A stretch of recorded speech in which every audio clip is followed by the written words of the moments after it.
Good evening, everyone. Welcome to season 2, episode 29.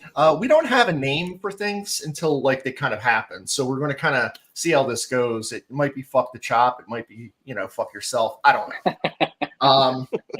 So it's brought to us by Pensive Technology, internet, security, cameras, networking. He did the garage here. So Pensive Technology is one of the sponsors. The other sponsor is Philly Standards. It's what we drink. Yards here all the time. Love Yards. Spread the word. Try it. If Kyle hits some home runs, you can get a free one. That's happened for a while, but that's neither here nor there. And then the next is our new one. So we're on with Hidden Still Spirits. I have been making, I'm not sure if it's the cocktail of the garage, but it might be because it's the only cocktail I think that's ever been made in here. So it's Hidden Still Spirits. Did a little bit of clove old-fashioned syrup, a dash of maple syrup, and a cherry. And I did do I bought those ice molds because I wanted the fucking rectangular and the spherical ones, just make myself feel like I was important. So after we got paying the bills out of the way, to my left, Zig, he is a friend from DPF and became friends. So, this is a story that you'll kind of hear over and over from DPF. We didn't know each other, none of these guys beforehand. And, we become friends through the page outside of this. To be honest, we mostly do drinking things, but I'm guessing we might do non-drinking things. So welcome, Sig. I don't remember if we do anything other than drinking things. I don't know. There's always drinking involved and whatever. But, all the bars are closing. So, this is the next best place, So thank you for having me. Of course. So, guys, I wanted to kind of talk about the Brave series. I don't remember what each one of us said, but, I think we were happy with 2 out of 4. And, we got 3 out of 4. It wasn't easy. It wasn't beautiful. But you know what? Sometimes baseball isn't. It takes guts. It takes Nick, the fucking motherfucking man, to do this. I just saw that he has more walk-offs this season than any other player since, I think it was Segura in 21 and then Juan Samuel in 85. So wow. What did you guys think of the last series? What are some highlights and lowlights of it? Chris? I mean, I was impressed with the Phillies starting pitching in this series. I thought the Phillies threw the ball great, other than Walker's start. Or not Walker, Ranger start. He struggled a little bit, but I thought Nolan Wheeler looked fantastic. The bullpen looked great. I mean, yesterday they were awesome after Nolan came out of that game. You saw the Phillies come back from a 4-0 deficit to win a game. You saw them kind of cruise to a win. And you saw them, battle back last night and win on a walk-off. I mean, the Phillies and the Braves have they played great games against each other. Whether it's the regular season or the playoffs. So it's always a fun series when you play the Braves, and we fucking hate the Braves. So it's great to win 3 out of 4. I thought it was great. And obviously Castellanos, I mean, I'm looking at his stats now. I mean, he's got the same amount of RBIs as Harper does. So he's really turned it on, since he hit his low point kind of the end of May. He's been unbelievable. Yep. Rob? Yeah, well, I was looking at the games, the box scores and all that shit from the games against the Braves, and Castellanos obviously had a great series. Bryce hit the ball. He didn't have any RBIs, which was a little disappointing, but 6 for 14. You got to be happy with that. He had 3 doubles. He, scored a run. But the bullpen, that Kirkring, Strom, Hoffman, Estevez setup is really looking strong. I mean, Strom got himself in a little trouble last night, but he managed somehow to get out of it. So it's good to see the bullpen getting their shit together right before the little stretch drive here. Yep. And Castellanos. Stott also had a decent series. He had 2 hits, a home run, and RBI, but he walked 4 times. and he stole 3 bases. So that's I think that'll be big coming down the stretch here as well. I think running the bases right and making contact. They only struck out twice during that Braves series. So, those were the things that really stuck out to me on the good side. On the bad side, you got Schwarber, 2 for 16 with 6 strikeouts. You can't be happy with that. Trey Turner, again, 3 for 15 with 5 Ks. You can't be happy with that. So there's a lot of things to like, and unfortunately, still a lot of things to dislike. What about you, John? So John and Sig, you guys went. So I want that different perspective from you. Like, what was it like being there? Like when they're they're down 2-0. Like, did you have the feeling that they were going to come back, or did it feel like the same old Phillies that kind of like 2 runs is insurmountable? So John, go ahead. Yeah, two runs to the Braves. It started feeling like I don't know. Could be one of these games where that 2 sits there for a while. Then a couple innings from now, it can go to 4, sit. You know what I mean? Start climbing up. But I had faith. I was like, all right, we're down 2. We're a pretty good club. Like, let's just not panic yet. There was tension, but like the high points, everybody was like going nuts. Like I was mostly in the alley, the Ashburn Alley for most of the game. So the energy out there was pretty big time.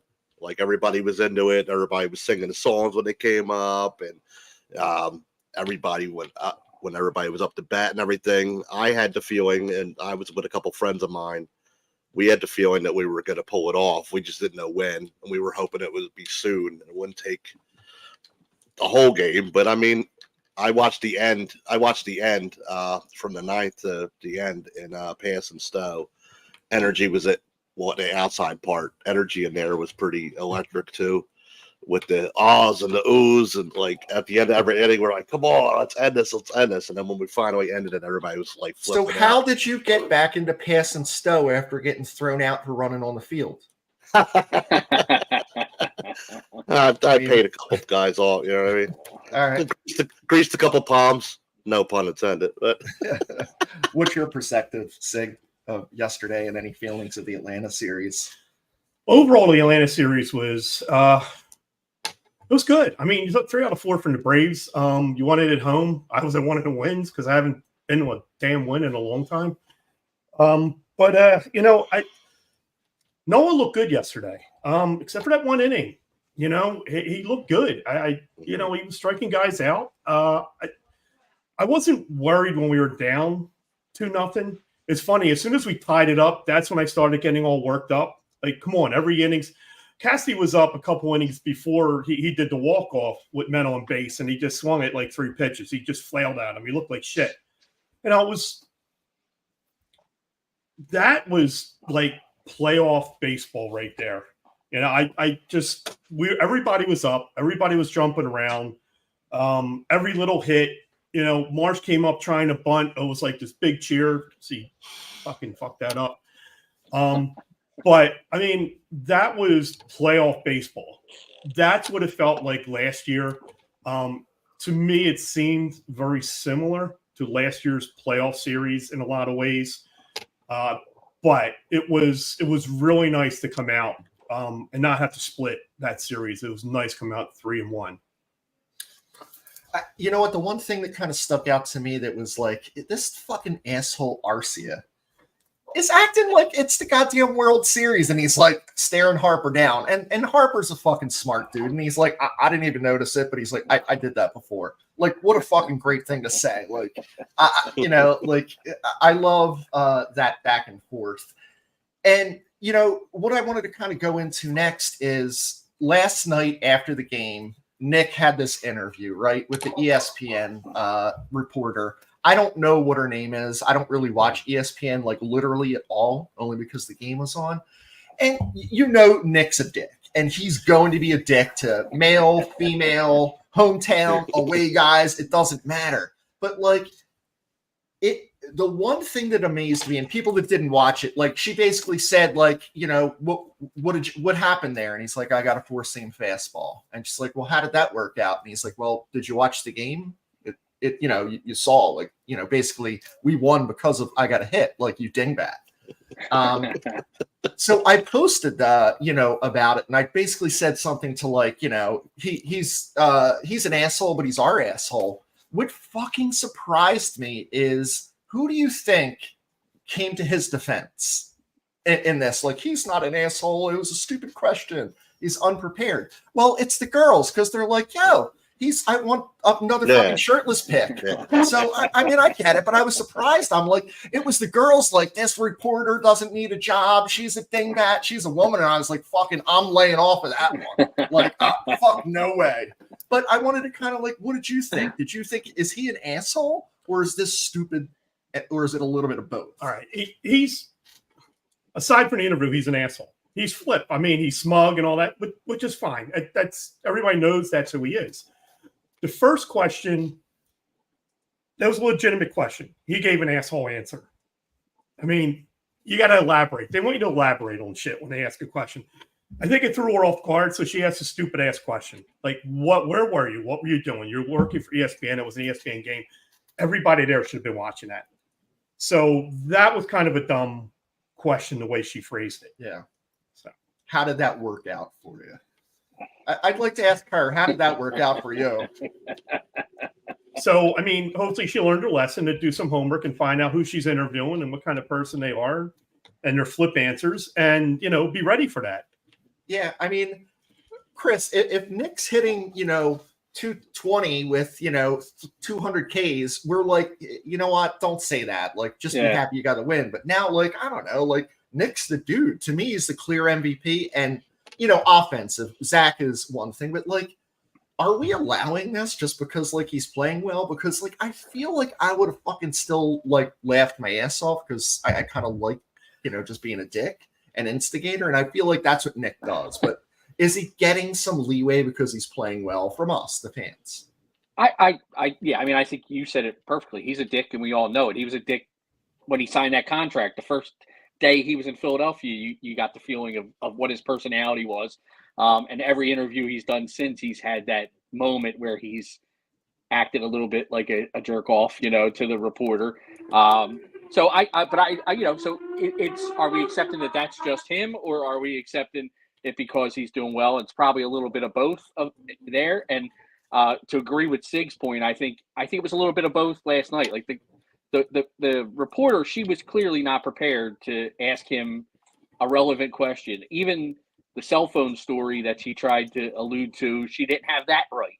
She totally didn't even have the story right. So I don't blame him for being a little bit of a dick towards her, because like, come on, you're wasting my time. We just won a game. I could be back in the clubhouse, having a beer, and Stubbsy's got a beer box on his head and he's the DJ, and we could be having a good time. But instead, I'm listening to your dumb fucking questions.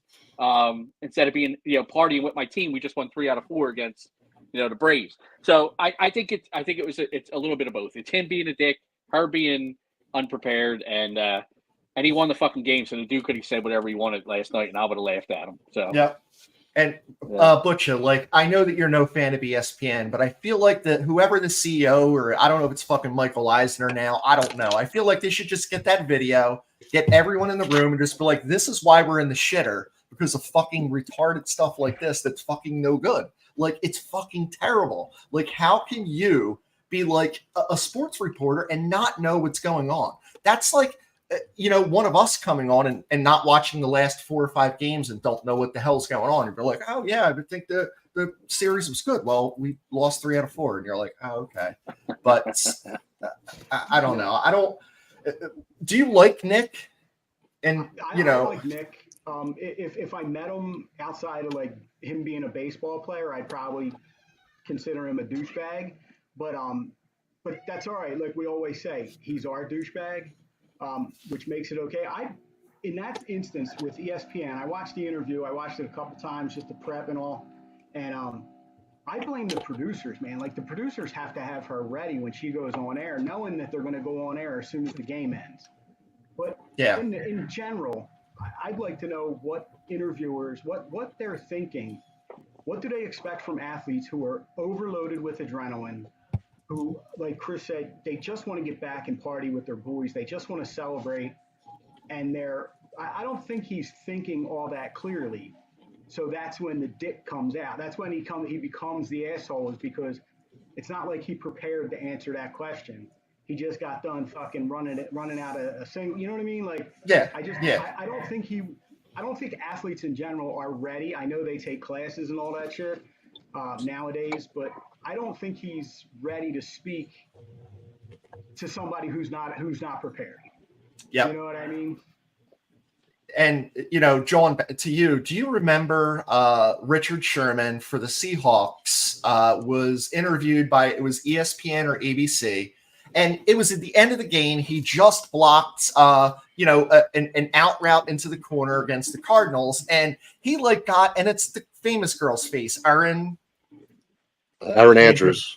Aaron Andrews. He's like, I'm the best quarterback in the game. Don't ever disrespect me like that. Right. Bringing that garbage Jefferson at me. And that's it, right? Like, if I'm going to interview something and I'm like, if we were ever to be on air and interview, like if it was Nick, the player of the game, I'm like, I'm good.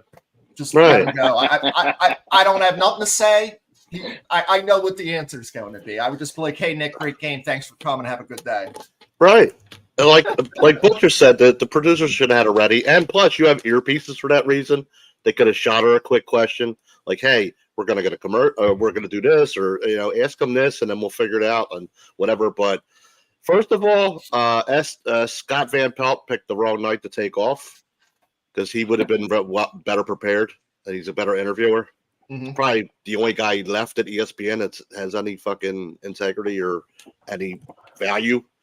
But number two, yeah, she asked this stupid question. It's almost asking like, I'm lugging a bunch of groceries to my 9th floor apartment in the middle of July, and I'm sweating, and a lady on the elevator says, so it's hot out there. No, it's my fucking hairspray. Like, of course he's going to give a dickhead an answer. I don't even like Nick. Like, I do not like Nick. You guys notice? Even when I cheer in the group chat, my exclamation points are just fake. I mean, I'm just cheering because he did something good for the team. I think he's an asshole pretty much. I'd like to smack the shit out of him half the time. But, I mean, he won the game for us. So, congratulations. But I don't blame him in this instance. I would have gave the same answer. I would have been just so sarcastic. Your story about carrying the groceries makes me think of like an instance. So I was like, I don't know where I was, Acme or one of the other supermarkets. And like, there's an older lady, and this is maybe 10 years ago. And I'm like, hey, I saw her struggling. She had like cases of water and kitty litter. And I was like, hey, I want to, do you want some help? And she said, beat it, Dahmer. I was like, what the fuck, guys? I love Philly. She's like, beat it, Dahmer. Like, and I was, and I'm like, holy shit, like this is amazing. Where were your hands at? Well, my hands were, in my pockets, but she didn't. I was, fumbling with change. Well, now we got the butcher and the slicer. All right, we're gonna go to some of our people chiming in. So we have Nancy. So hi guys, FTM. Alex knows Sig. They're married. So Alex actually, gave me a good idea. She's like, Sig likes coming over there. She's like, I think a lot of other wives would like this. It isn't Sig today. He came of his own accord. I asked him to come. She did not pay me. But I want to have like an adult daycare where like you send your husbands, you pay a nominal fee, we'll donate it to charity, and they get to hang out here for 2 hours or so. So I don't know, let me know what you think in the comments. If you think this is a good idea, get rid of your husband for 2 hours. I think there could be, the wives getting together and just looking at Nick pics. But my man, Savage Dad, with an FTB, the fuck the Braves. Nice. So when's the Drunk Villa group starting? So, you know what? I tried to do it, but I think I'm the only Philadelphia-based Aston Villa fan. And the story of that is I love soccer or football, as they call it over the pond. But man, it's on every Saturday and Sunday starting 7:30 a.m. So I can come in the garage. I have an excuse. I have some drinks, and fucking Aston Villa is powder blue, and they call it claret. It's much more refined, and it's maroon. So like it goes with all my hats, my everything goes together. But I do love Villa. Would you join? Because I think you're a Man U or Man City, one of those other terrible groups in London. But I'd be happy to have you. Nancy, fuck the Mets, fuck the Braves, love this. Just love seeing all the fuck the Mets. I would say when we're out and about, I hear like, hey, DPF, like yelling at, but a lot of the times, like, I'll hear fuck the Mets. Like, I was at my daughter's recital, like a dance recital, and the guy's like, oh, I love the page. It's so awesome. And then, like, he went and leaned in and he's like, hey, fuck the Mets. And I'm like, yeah, all right. Savage with Arcia trying to recreate the Harper stare down was weak. Agreed with that. What a great trade for Estevez. So I'm going to pause here and I want to kind of go to my left this time. What do you think of Estevez? And is he the answer that we've always been like saying we need a solid closer? How do you feel about him? What's your opinion? I like the deal when they made it. Because just like you said, I thought, well, finally we're getting a closer. Mm-hmm. That's where they're going to use him. His first handful of outings, I don't know if it was jitters, being on a playoff team, whatever. He wasn't exactly giving me the warm fuzzy. But the last few outings and last night, he came out 2 innings, and he looked great. So I'm happy, and I hope that he stays just like the way he is right now, because I don't want anything to change. Bring him in. He pitched the night before too. He closed the game up the night before too, also, right? And he pitched two innings last night. No fucking whining. He went out there and he looked good. It was fun watching him pitch. So, John, tell everyone who wouldn't pitch back to back and why you like Estevez. Oh man, we don't go to get Dugan murked up, but that's Mr. Auto pitch back to back Pat Neshek. He was a jerk off too. I agree with Dugan. He didn't like to warm up. He didn't like to warm up back to back games. That motherfucker. Yeah. Butcher, what do you think? Like, do you know what this dude's like closing song is? And after he wins, what he does? What's your feelings on this? Do you know? No, I had to look it up. I looked up this Dragon Ball Z thing. Yeah. Like the rest of us, or at least some of us, I turned 50 this year, so I think I'm slightly too old to know what the fuck that was. But he's 31. Estevez is 31. So okay. I guess that's young enough to know what this fucking shit is. And what the video that I watched of him doing it, he was doing it in like slow motion. So it kind of looked cool, but I still think he looks like a jitbag. That's what I was expecting. I was like, there's no way I'm going to fucking loft this up to the butcher and he's going to be like, he's okay with this. I was setting you up, dude. So I'm good with him because he's a closer and he's got the closer mentality. And of all the guys that have been on this team for like Alvarado came the closest, but he fucking lost it. Like, notwithstanding what's going on with his family or what happened with his family, he's a guy who catches it and then loses it and then catches it and then loses it. So he's not like reliable in that manner. But Estevez seems to have that closer mentality. Hoffman's getting there, I think, but I think Estevez, having him in that bullpen he's a steadying influence, I think. Yeah. Yeah. So, Chris, staying on the bullpen, what do we do at Alvarado, and when the hell does Walker come in, if any? Walker's a mop-up guy, up 5, down 5. I think that's the only time you're going to see him in a game. I mean, you can't trust him to come in to a close game to either keep the lead or keep us close that we can come back. I don't think you can trust him in that type of situation.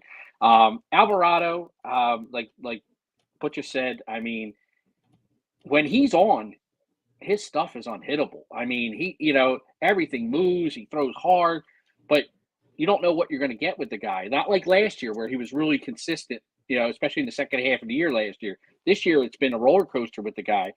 And I think, like I think Sig mentioned earlier, the 4 guys that have been throwing, Strom and Hoffman and Kirkringer, Butcher, I think mentioned it, and Estevez, that pushes Alvarado to like a 6th inning guy, kind of like a he might become a matchup guy. I think his splits are better against righties than lefties, which is odd for a guy that throws as hard as he does. But I think that's kind of where he is until he can establish himself as being dominant again. I don't think you can trust him coming in late in games, especially when the other guys haven't thrown the ball as well as they have. I mean, Yeah. that's where I am with Jose, and I like the guy. I think when he's on, he's one of the best in the business. But you don't I know think what the you're going sooner to he get. gets in, the better.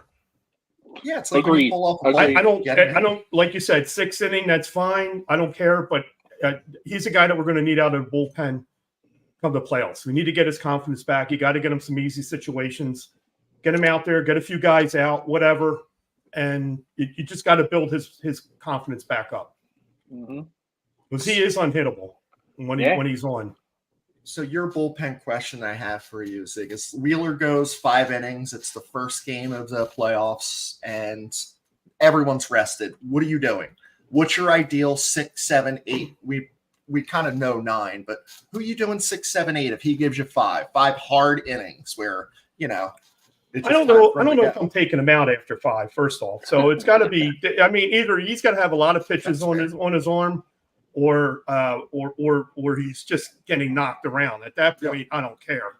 But right now it's the same 4 guys that I only trust. I mean, it's Hoffman, Strom, Kerkering, and Estevez, and I might be what's the other guy? Ruiz? Yeah. I mean, he's been reliable. Yeah. I mean, those are the guys that I would rely on right now, especially those 4. So but I don't like taking these starters out. Just, I don't know. He's done that last year a few times, and we've all said it. Sometimes why take these guys out? So. And then, just going back to John, like, here's the kind of the situation for you or question. I don't love that these guys are interchangeable and he's an 8th inning guy or a 5th inning guy. Like, what's your opinion? Like, who would be your guy 6, 7, 8, 9?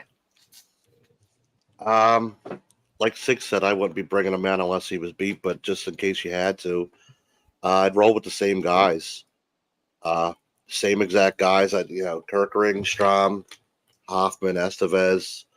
If you needed to, maybe throw, Alvarado in there earlier. And like Dugan said, you don't know what you're going to get with the guy. When he is on, and that's the Alvarado I like. I don't like the shaky Alvarado throwing all over the place, doing this and blessing the cross and all that.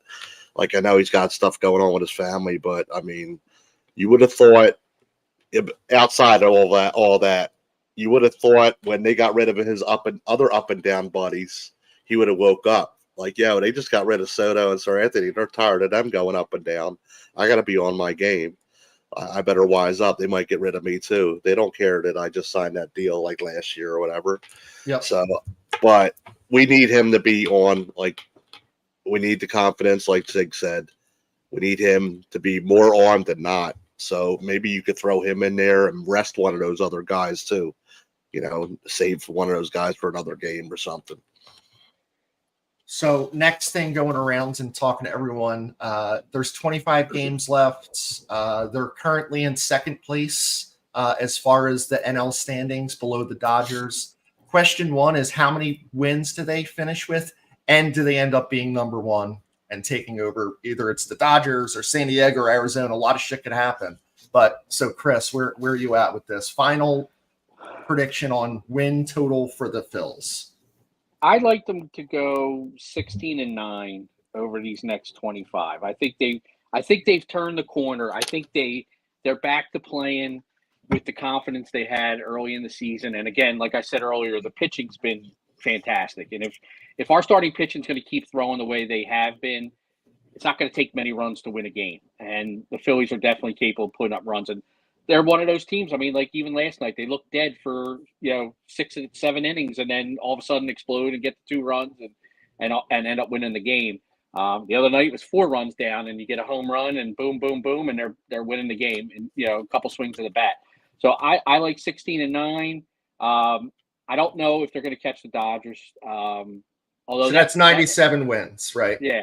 Okay. So that NL West is, it's tight. It is really tight. You got some really good teams out there in the West. But who knows? I mean, they got to play each other all down the stretch. Even San Diego in the mix, and the Dodgers and Arizona. I don't know if they overtake them. I think the Phillies will be. I see them as a 2 seed going into the playoffs at 97 wins. Okay, Butcher. Yeah, I actually had the exact same number because I had them. I looked at the next 8 series or 6 series. I think it's 8 series. And basically, what they're looking at is they have 7 against the Mets, 4 away, and 3 at home. They have to go down to Miami for 4. So if they can win 2 of each of these series, and they have a 2-game set with Toronto coming up, so they take both from the Blue Jays, and if they can just win 2 out of each of these series, that puts them at 16 wins over the last 25. It puts them at 97 at 65. For some reason, I don't think they're going to catch the Dodgers. It would take it, like Chris said, the West is going to have to beat up on them in order for the Phillies to jump them, to leapfrog them. But I think if they go in as the 2 seed, that lowers expectations a little bit. I mean, everybody's going to expect the Dodgers. Dodgers are going to be number 1 seed. They're the favorite and everything, and I think that bodes well for the Phillies. And I don't care where we play the Dodgers. I don't care if we play them here or in Chavez Ravine. I think we got the Dodgers number. It's just going to be beating one of these other fucking teams in Arizona or fucking San Diego, Milwaukee. And I would love to fucking sweep the Mets 7 games. That would be. Oh yeah. That would be sweet because that's 7 of the 9 or 7 of the 16 wins. Fuck the Mets. All right, you guys go. Yep. Go ahead, Johnny. Yeah, did we score a barrage of runs this series? No, but it was that type of grinded out series that I needed to see versus like the team that's right behind us in the division. And they're only right behind us because we did it to ourselves pretty much over the stretch. But I got 18-7. I'm in that mindset. Like I got a little bit of hope again. I'm not trying to go overboard, but I got them 18-7 over the next 25. Let's turn it the fuck up, and I say they eke it out. And they get that number 1 seed just by like a game or 2. Like, why not? Right? Why not us? Yep. Zig. I'm probably not as optimistic as everybody, but I'm not pessimistic. I'm being pragmatic. I'm looking the 25 games. I'm looking for them coming up on the better half of 500. That gives them about 95 wins. Looking at the teams that they're playing, they got the Mets 7 times, and they've been playing really well. They got the Brewers, division leader, and fucking Miami, where we always kind of have to do a ball check for some reason. I don't know why. So if we win half the games, a little more than half the games, I'm happy with that. For me, I'm not worried about the Dodgers. Dodgers are going through their normal September bullshit where every fucking pitcher's coming down with crabs or whatever, and they're going on the day off. So I think Glasnow just hurt his friggin' nose-picking finger or something. I don't know. But I'm not worried about the Dodgers. Like the Butcher said, I'm not worried about if we play them here or we play them there. I want the 2nd seed because I want the rest. I think guys need it. I think someone like Harper really needs the extra days. I don't care about the rest or how that affects teams, whatever. But September is fucking Mets month. 7 games against the Mets. All I can think of when we have a 7-game lead on a team is 2007 when the Mets had 7-game lead on us on September 12th, and they fucking collapsed. They did it the year before also. So we need to win 4 out of 7, 5 out of 7 against the Mets. Everyone else is playing the same opponents for the most part, so everyone else is going to beat each other up here and there. But if we can just stay on the better half of 500, we should be fine, and we should win get the second wild card, not the wild card, the second bye. Yeah.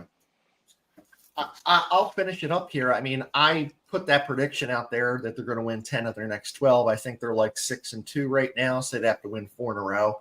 I really don't care what the record is. I think they're locked into the second seed for the most part, knock on wood. What's more important to me is not shitting the bed at the end of the fucking season. You know, have to go out with some like, you know, I don't want I don't want a situation where like, oh, we're going to the Nationals and we're just gonna like, you know, we're gonna let Max Lazar start and you know we get our ass kicked. I think you have to take those games seriously and go into it momentum, because what we don't know is what the fuck does it feel like not have to play in the wild card and wait around like all these other teams are playing, because we think it hurt Atlanta. We think it hurt, you know, LA and whoever else it's been. I'm worried about that because, you know, this team goes on a little fucking break to London and they come back like fucking listless. I don't know. Like, we know that like in 9 months, JT's going to have another kid that's going to be born 9 months after that fucking break in between game 162 and the first game of the playoffs. So, you know, I'm going to say like I think they win 94, and that's, you know, that's 13-12, I guess. But I'd rather the 13 be, you know, on the tail end, or at least winning the last 5 of them is kind of where I was going with it. I'm going to go to some more comments here, and let's see who we have. So Caesar, a couple of solid team wins. Bryce should get hot, and we'll cruise into Red October. It would be nice if Bryce got lukewarm, to me. If I have to see that fucking home run, steal, and catch one more fucking time in a game the Braves just lost, it was awesome though. Like, it was a great catch. It was great awesome. Like, I was like, holy shit, I can't believe that just happened. Just that's one of those ones where we're of the age where like Mel Allen with This Week in Baseball, like I think it was Gary Pettis did it, like in the montage at the end where he had to climb up the old like garbage bag wall at the Metrodome.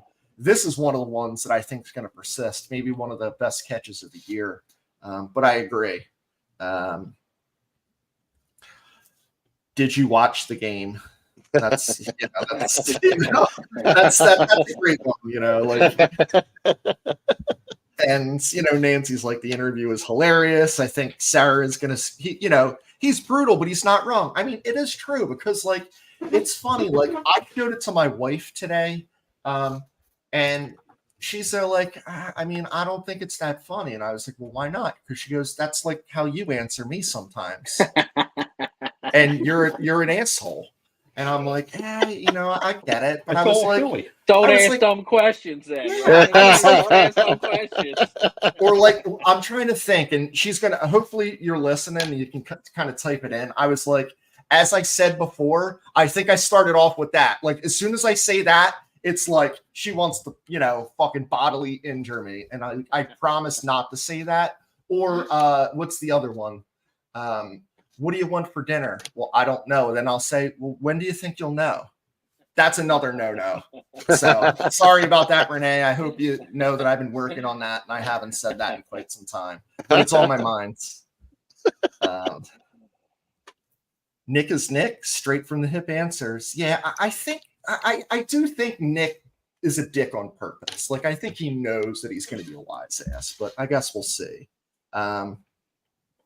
She had to know who she was talking to. Kelly, I don't think she has a clue who Nick Castellanos is. I don't think, you know, she has any idea.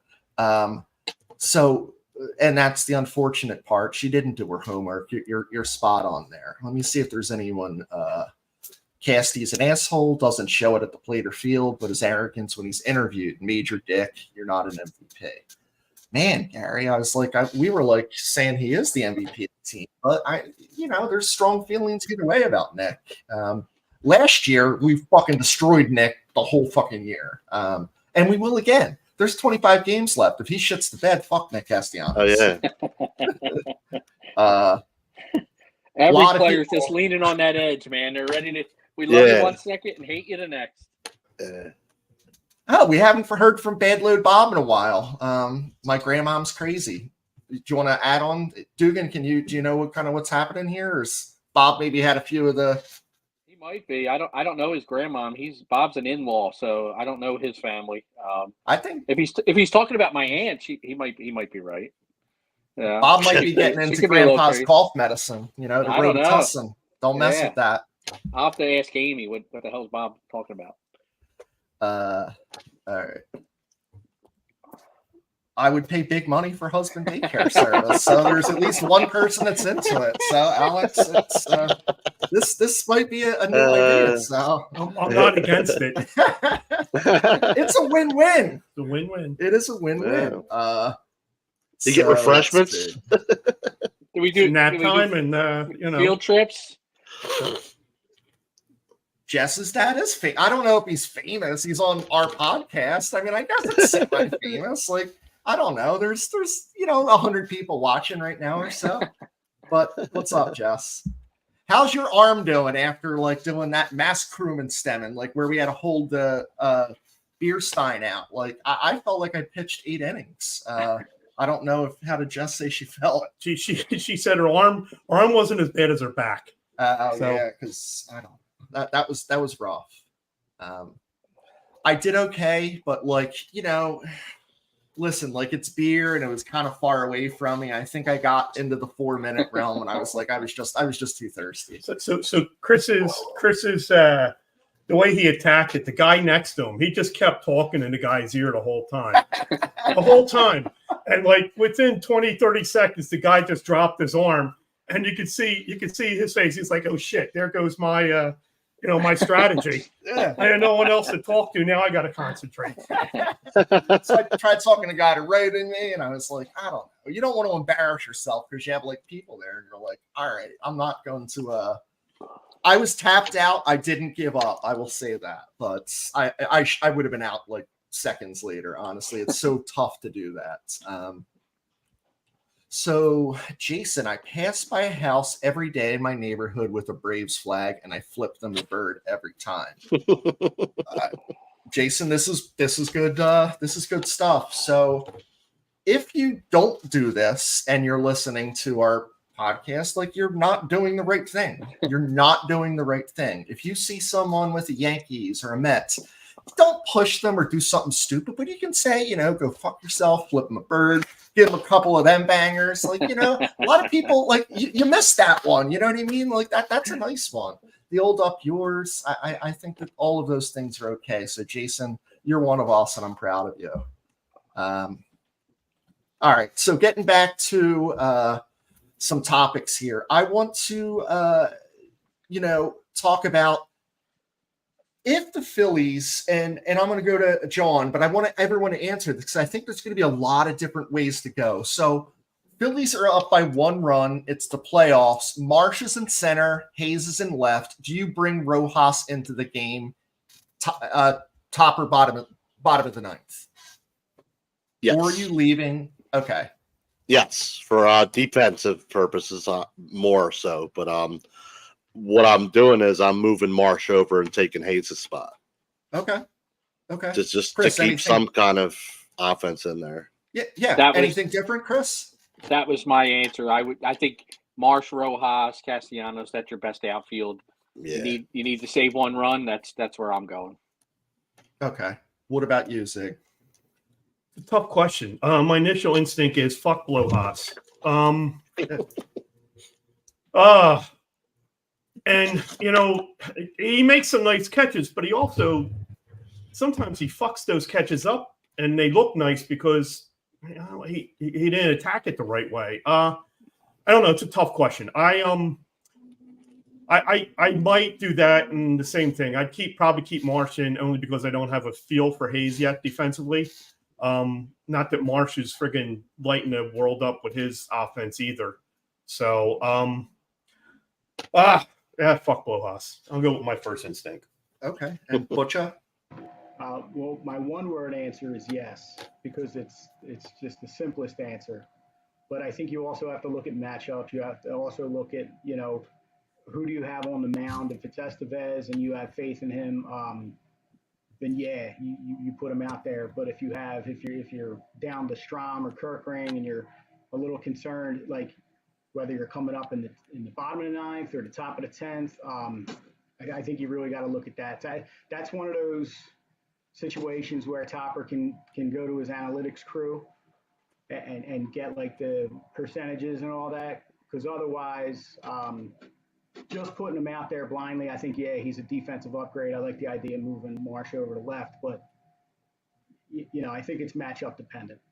Yeah, I mean, I think you think of 1977. Then this is where the question's coming from, because we were just talking about it. Like Greg Luzinski, but Ozark all year put Jerry Martin in all fucking year. Phillies have a lead. Luzinski comes out in about the 7th or 8th. Jerry Martin goes in. They don't do it in the NLCS against the Dodgers. The last out would have been Luzinski drops the ball. Topper hasn't done this all year. He's not going to fucking do it. He's going to leave the guys in there that are in there. He's not going to take this dude out. So while I think it's the right move, I don't think it even crosses his fucking mind.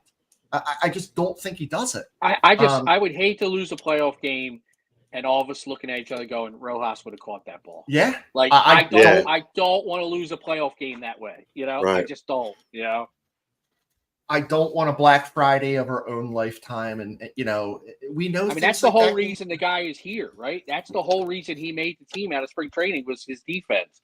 They said as long as he hits a little, but he plays a stellar outfield, that's why he's here. And I mean, I just don't want Marsh to be 6 inches from catching a ball that Rojas would have been standing under, catching it in his back pocket. I don't want to see that happen.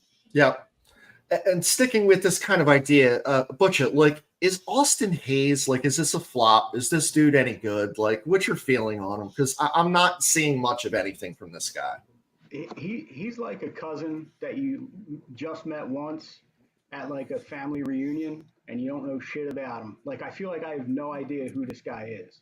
I don't know how good he is in the field. I don't know what kind of hitter he is. A base runner, like a clubhouse guy. Like I just feel like I don't know him. And in that regard, now he was that Sir Anthony or was that Soto? That went for him? Sir Anthony. Yeah. So right there, it's a great trade. You know what I mean? You win the trade because we get Sir Anthony out of here because he was fucking struggling. But yeah, I just don't know who Hayes is, and that's a problem. I think him going on the IL for a little bit is the reason, but I just don't know what he is. Chris, are you getting any joy from the Orioles fans, like saying Kimbrell's a piece of shit and what the fuck's he doing? Like, is there any joy that brings you? Like, I actually feel bad for them because we were there. We were there, and I mean, the Orioles are an exciting, up-and-coming young team, and to watch Craig Kimbrell self-destruct night after night and kind of, ruin the special season that team could have, it doesn't bring me joy. It doesn't, because we were there. It's painful to watch, and they're in the American League, so who gives a fuck? I can be a little happy for the Orioles playing well, but no, it doesn't. It brings me joy to watch Kimbrell fail because. Fuck you, dude. I don't want to see you win a goddamn World Series with the Orioles or have success with the Orioles because you fucked us over. But for their fans, no joy for their fans to see him do that night after night. So, Sig, what's your playoff pitching rotation? What's the order of the four? Assuming they're going to go with four. Right. Assuming they're going four and everybody's healthy. Wheeler, Nola, Suarez, and Sanchez. Okay. And you would still do Suarez over Sanchez, even though he hasn't been. Assuming everybody's healthy and he's back to where he was, yeah, absolutely. If he's still kind of questionable at the end of the month, then yeah, flip him. I don't know. I still like Suarez. Do you think that there's any possibility with this right that they would do a Wheeler, Suarez, Nola? Is there any difference between when it's, a 7-game series, who's pitching game 2 and 3? And you're not letting them load up the left-handers against the two right-handers and loading up the right-handers against the two lefties in a row. I would think that the other teams, their lineups are probably pretty set. They got there for the most part. They have everybody, and if everybody's healthy, it doesn't matter who's pitching. They're running the same guys out there. Maybe like one or two guys they'll switch out like the Phillies do. Mm-hmm. I don't. No, I'd run your best guys. Just I wouldn't worry about right left. That's fair. John, how's Jordan Disson doing? Like, what's going on? I haven't heard much from you about him, so I was just curious if you had any updates. I'm actually going. Finally, I'm going to go get to see them in person, but unfortunately, it won't be at their home field because I won't be catching their home finale, but I'll be catching their actual season finale on Sunday. I'm going to go down. Okay. It's a 2 o'clock game versus Aberdeen Ironbirds. Okay. So I'm going to take a shoot down.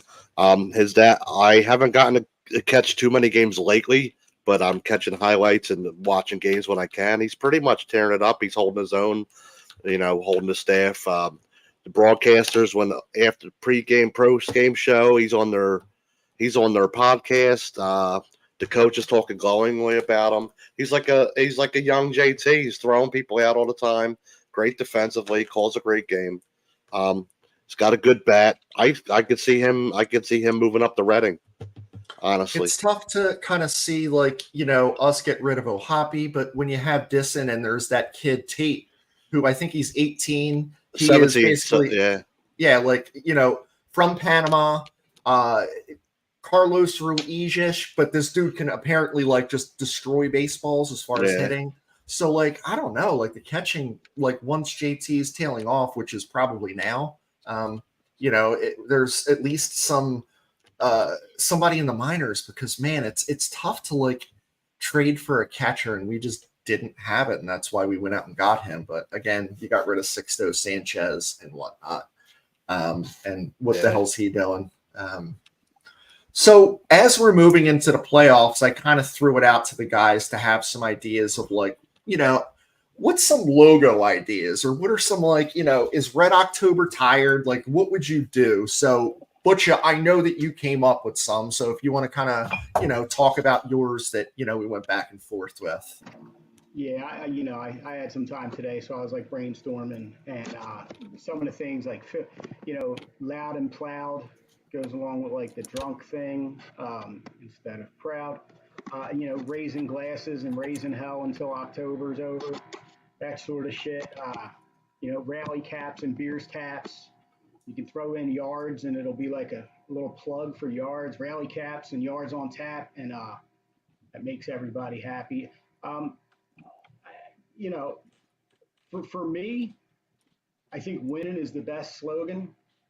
So I'm kind of, I was brainstorming, like I said, and I just came up with this. I just hit a block, and I was it all depends on who's playing well, because I'll start thinking of all this corny negative shit that I want to throw at them, and start ripping everybody. So. Yeah. I mean, I think I just was the hunt for Red October. I don't know, that shit didn't work. If we're not using the fucking song that didn't work, why are we using the same hunt for Red October? It's Red October. Fucking Red October didn't mean shit. Red October got us kicked out. I want it to be fucking Red November. I don't know. Zig, did you kind of think of anything or come up with some? No, I was working all day and I couldn't think of anything while I was working. I came up with this drunk October. That was about it. So sorry. No, it's all good. Chris, how about you? Yeah, no, this one's tough. I mean, because I think you're right. And I had the same thing, a Drunktober, vibe, just from our perspective and what we do here. I always liked the Eagles, the one they had where it was one team, one city, one dream, something like that. I think that could be a good rallying cry, something that unites everybody behind the team. Red October has done that the last couple of years, but like you said, it's like the song. It's a loser slogan, and the song's a loser song. So I don't have anything. I will work on that, and then maybe we can do something on the page. Just post some of that stuff on the page, and just throw slogans out there and see what sticks. Yeah. We're going to go to some comments soon too, so if anyone has any ideas. But Johnny John, what did you have any thought Yeah. into this? Got one. Why the fuck not with a PH? Yeah. Like, why not Yeah. us? And then to steal from Middleton, in the beginning of the year, he went in there and he said, "Bring my fucking trophy back." Yeah. Well, Bring it back. I like that. It's like it's so tough because that, you know, like, to be honest, like, we put fuck the Braves, fuck the Mets, like, people don't care. They'll wear the shirt, it says drunk or Yeah. not. Like, it really does. I love the idea, and Joan, that was similar to mine. I was just thinking of fuck everyone. You know what? Like, really, fuck everyone. Like, how Philly is that? Like, I don't give a shit who it is. Like, fuck the Red Sox, fuck Baltimore, fuck New York, fuck everyone. And maybe it is the PH, but I kind of like the F. I'm a big fan of the F. I'm an F fan. Just not the P, no P. Unfinished We can't do the P. business. Unfinished business with a PH. Okay. There you go. Yeah. Something like that. That's these are all good ideas. I was just kind of like, because, you know, some fucking, you know, someone on the side of the road's going to have them. Like, let us have cool ones. I don't know. We've never done it before. It's always like, wear your DPF shirt. And I'm like, dude, I think we do them red because, like, it's cool. Like, I love the old school colors, but I don't think we have a lot of just red stuff. And when you're going to the game, you're going to be wearing a red hoodie. You're not going to be wearing, like, you might wear the blue. You're not going to be wearing maroon. Most of the people don't do it. So I'm kind of like thinking, like, I want to please the masses, but again, fuck everyone. Our mutual friend just texted me. He said on a bender till November. Okay. So I like that. That's more true than it isn't, because, like, think about how tired we all were last November. Like, it's just, it took all of November to kind of get back into it. It's like Thanksgiving. I kind of felt good. And then, you know, you come in the garage and we're opening up 15% beers at like 8 a.m. That's, you know, but I digress. So we're getting to be about that time. I'm going to hit some comments and I'm going to have everyone go around and, you know, just final thoughts that you may have for today. Let's see. I want to see if there's like anyone new, because it's like a lot of the so Savage Dad wants a sweep. Are we playing Blue Jays twice? 2 games. Yeah, I don't it's know. a 2 game. I think LA is actually traveling with the team.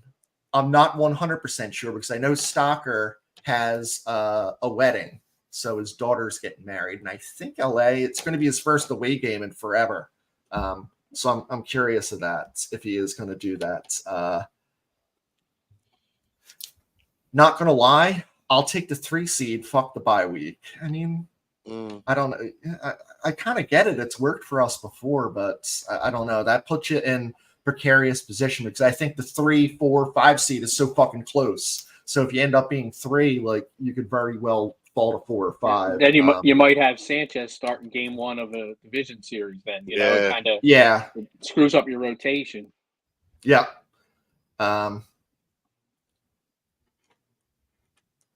Baseball in the DPF garage, what would be better? I mean, I don't. Yeah, it is pretty good. I guess winning, when they lose here, no one's happy. But then, so we have Megan, fuck the Braves, and as always, fuck the Mets. Thank you for tuning in, Megan. I appreciate that. So here's a really good point, and I know, Dugan, I'm going to let you handle this one. Yeah, I mean, I was pissed off last night at Marsh. Like, it was just a shitty attempt, and it's. I mean, I don't know about you guys. Bunting was the first fucking thing I learned when I played baseball. It's the first thing you learned. Yeah. And his technique was terrible. He's behind the plate, the bat's on an angle. I'm like, poor Jerry Mulderick that coached me when I was 7 years old. He's fucking rolling over in his grave somewhere going, Jesus Christ, I'm dead and I can bunt better than these fucking guys. And it's, I mean, these are world-class athletes, and they look like they're like, I don't know what to say. They look uncoordinated when they try to bunt. It's the easiest thing. Catch the ball with the bat. Just catch the ball with the bat. It drives me nuts that they can't do it. And I think, especially, Chris, when we were at the bar yesterday, I was talking to the guy that we were sitting with, and we talked about the exact situation that happened last night where the away team doesn't score with the ghost runner, and the home team's coming up, and I'm like, it's a no-brainer. You bunt them to third to get them to third with one out. Like, it's a no-brainer. And the Phillies just can't execute that. I don't. No one in Major League Baseball can. It's this analytic bullshit. Everybody swing from their ass. A bunt is giving away an out, but a strikeout isn't. I don't understand how that that doesn't compute in my fucking brain. But yeah. Why isn't it bunt twice, Chris? In that situation, like, bunting is so simple. Why is it not bunt twice? Or draw them the fuck in and know that you're going to do it. Bunt them once to third. Bunt them once home, and the game's over. Like, what the fuck? In what world? I don't care. Okay, you just gave away 2 outs, and you can celebrate. When you have to play for 1 run, why the fuck aren't you playing for 1 run? Yes. I mean, like, it makes no sense to me. Because we're often hoping for a wild pitch. Yeah. Get them to third any way you can. Yep. I was shouting at it at passing style. I said, "Fucking bunt!" Even before he got up there, I was like, "You better fucking bunt!" And this old head behind, he's like, "Yeah, you got it, young head." The problem is we are old heads, John. We don't see we see the game he's a little the way older than he us, plays. but yeah. Was anybody else flipping when he didn't do it a third time? I'm like, yeah, we were screaming. I was don't flipping get that because he's going to strike out anyway. So fucking do it a third time. Maybe like, you get lucky. Yeah, I said, do it again. Agreed. Keep doing it until you're out. Fuck it. Why not? Yep. Alexa, new name. Hey, fellas. Hello.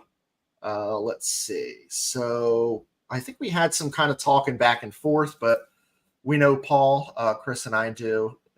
He'd put the clubhouse DJ Stubber in there before Rojas. It's a shame the pitchers used to be good bunters. Back in the day, we could have put one of those guys out there. You remember that? Like, if you needed a bunt, they would bring bring in Steve Carlton. He's going to lay down a bunt. Like, that actually happened. That was baseball back then. But yeah, I mean, Rojas should have worked on it all off season, and he clearly didn't because he got bulked up and he's swinging out of his ass. And even on 2 strikes, this fucking dude still will swing for the fucking fences. I don't get that. Ugh. All right. Yeah. Before we get Joan all fired up on Stubbs being put in, what's up, boys? South Jersey Beer Guy checking in. Love this South Jersey Beer Guys page. Check him out. Always posting cool beers. I think it is mostly South Jersey stuff, but regardless, we still appreciate Alex wants more of the red options. So yeah, I just kind of went with more of the not red. So if anyone doesn't know, I make all the logos. We make all the logos in-house. We're not it's not someone else doing it. It's not some professional. It's just, a Polish asshole that try to figure shit out. So that's why I'm like, if there's ideas that you have, we can kind of make things happen here. All right, so I am going to start off with Chris. Like, any final thoughts here coming up on this, next week of baseball, or anything that's on your mind? I'm going to say that I did spend the day doing yard work today, so that needed to get done. So I was thankful there was no Phillies games, but I was also fucking pissed off that there was no Phillies game on a fucking holiday. There were 8 teams off today. That means you had an even number of teams. They all could have played against each other. Somehow, some way, every major league fucking team should be playing on Memorial Day, 4th of July, and Labor Day. I don't understand this bullshit. It's a missed opportunity for baseball. Everybody's home. Everybody's off. I grilled up some chicken today. I would have loved to sat out and put the TV outside and watch the Phillies when I was grilling or as I was having my dinner. So I think it's, again, missed opportunity by baseball. Just the powers that be, just not reading the room. You're trying to grow this game. You want young people to watch it. Well, guess what? Young fucking kids are home on a Monday afternoon. Put the fucking Phillies on at 2:00, and everybody will sit there and watch it. And you'll get a young audience. You led with the yard work, so I'm really suspicious that any got done. It did. It did. I worked a lot today. All right. I'm just, you led with it. I appreciate that. Yeah. I did some too, and it's it was hotter than you think it was today. Is It what I'll sure say. was. And I wish I didn't do anything. So, Rob, what's your final thoughts for today?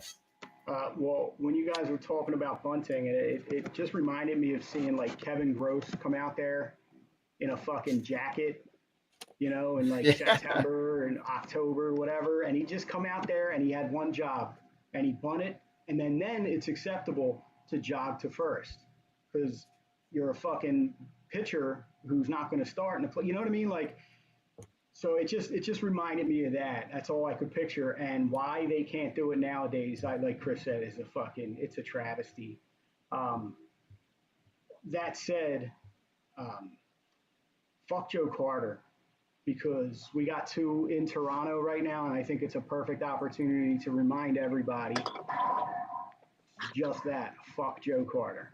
Yeah. Johnny? Final words.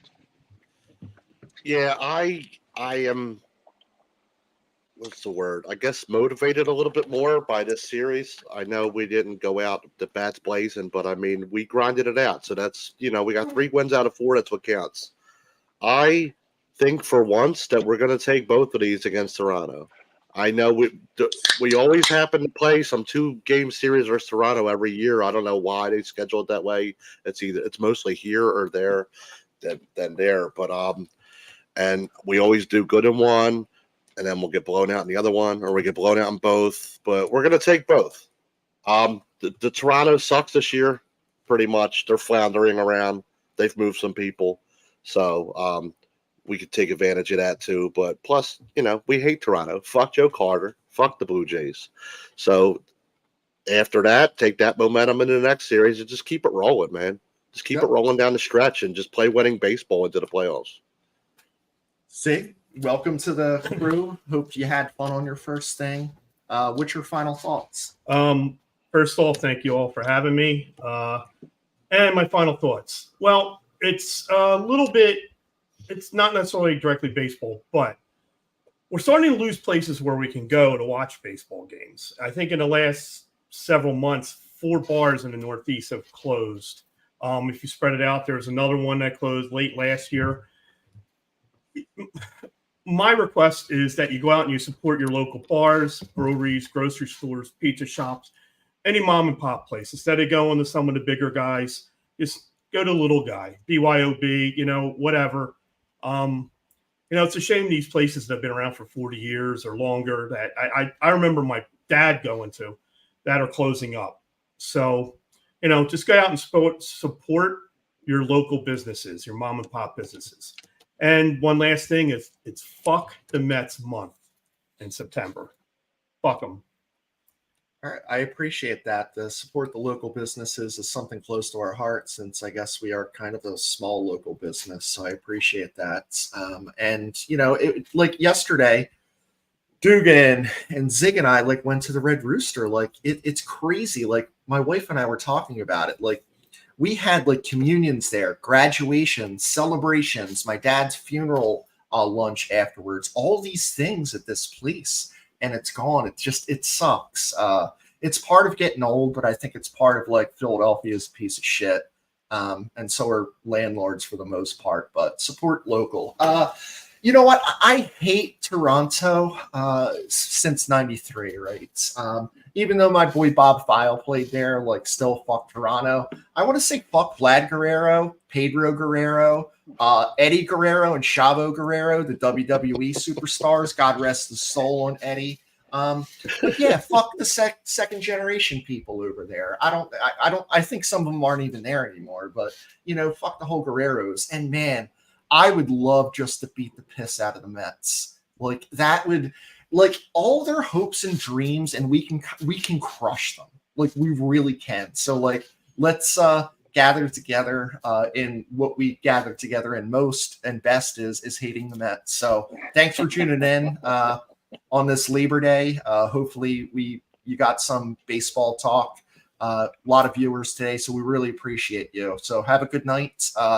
We're on sometime in September. We post about it. I think it's the 12th, but I'm not 100% sure. So signing off. Good night. Fuck the Mets, as always. Fuck the Mets. Go Phils.